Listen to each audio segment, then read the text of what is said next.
നമ്മൾ കഴിഞ്ഞൊരു video psychological ഫാക്ട്സിനെ കുറിച്ചൊരു വീഡിയോ ഇട്ടിട്ടുണ്ടായിരുന്നു അല്ലേ. അതിൽ ഒന്ന് രണ്ട് കാര്യങ്ങളൊക്കെ വളരെ ഇൻട്രസ്റ്റിംഗ് ആയിട്ട് ഫീൽ ചെയ്തു എന്നൊക്കെ കുറേ പേര് പറഞ്ഞു.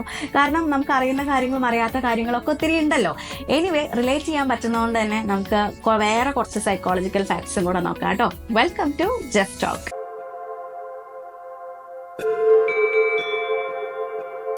നമ്മളൊക്കെ മെസ്സേജ് ചെയ്യുന്നവരാണ് അല്ലേ, ടെക്സ്റ്റ് അയക്കുന്നവരാണ്, വാട്സപ്പിൽ മെസ്സേജ് ചെയ്യും, ബന്ധുക്കൾക്കും അല്ലെങ്കിൽ ഫ്രണ്ട്സിനും ഒക്കെ നമ്മൾ മെസ്സേജ് ചെയ്യുന്നവരാണ്. അപ്പോൾ നമ്മൾ മെസ്സേജ് ചെയ്യുമ്പോൾ 90% മെസ്സേജുകളും നമ്മൾ നേരിട്ട് കാണുമ്പോൾ സംസാരിക്കാത്ത പറയാത്ത കാര്യങ്ങളായിരിക്കും, പറയാൻ പറ്റാത്ത കാര്യങ്ങളായിരിക്കും നമ്മൾ 90% ടെക്സ്റ്റ് ചെയ്യുന്നതെന്നാണ് സൈക്കോളജിക്കലി പറയുന്നത്.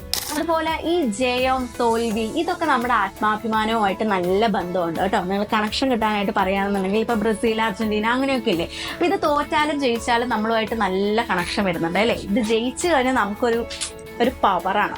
അതുകൊണ്ടാണ് പറയുന്നത് ഈ ഓരോ ടീം ജയിക്കുമ്പോഴും നമുക്കൊരു ആത്മാഭിമാനം കൂടുന്നാണ് സൈക്കോളജിക്കലി പറയുന്നത്. ഓക്കെ, അതുകൊണ്ടാണ് ബ്രസീലൊക്കെ ജയിക്കുമ്പോൾ നമുക്കൊരു ഒരു അഭിമാനം വരില്ലേ, അത് അതുകൊണ്ടാണ് കേട്ടോ. വേറൊരു കാര്യമാണ്, ഈ 18 വയസ്സ് മുതൽ 33 വയസ്സ് വരെയുള്ള വ്യക്തികൾക്കായിരിക്കും ഏറ്റവും കൂടുതൽ മാനസിക സമ്മർദ്ദം ഫീൽ ചെയ്യുന്നതെന്നാണ് ജനറലി പറയുന്നത്. അപ്പോൾ അങ്ങനെ മാനസിക സമ്മർദ്ദം ഫീൽ ചെയ്യുന്നവരായിരിക്കും നിങ്ങൾ ഓൾമോസ്റ്റ് അല്ലേ കമൻറ്റ് ചെയ്യണം. അപ്പോൾ ഇങ്ങനെ ചെയ്യുമ്പോൾ പ്രശ്നം എന്താണെന്ന് വെച്ചാൽ നിങ്ങൾ അത് സോൾവ് ചെയ്യാനുള്ള കാര്യങ്ങളൊന്നും കൂടെ നോക്കണം. ഈ ടെൻഷൻ കുറയ്ക്കാനുള്ള പരിപാടികളൊക്കെ നോക്കണം, അല്ലാന്നുണ്ടെങ്കിൽ ഹെൽത്തിനെ സാരമായിട്ട് ബാധിക്കും.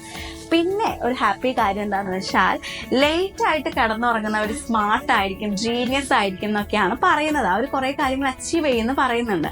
പക്ഷേ നിങ്ങൾ വിചാരിക്കും പോലെ ചുമ്മാ ഫോണിൽ തോണ്ടിക്കിടന്ന് 2 മണിക്കും 3 മണിക്കും ഉറങ്ങുന്നവരുടെ കാര്യമല്ല പറയുന്നത്.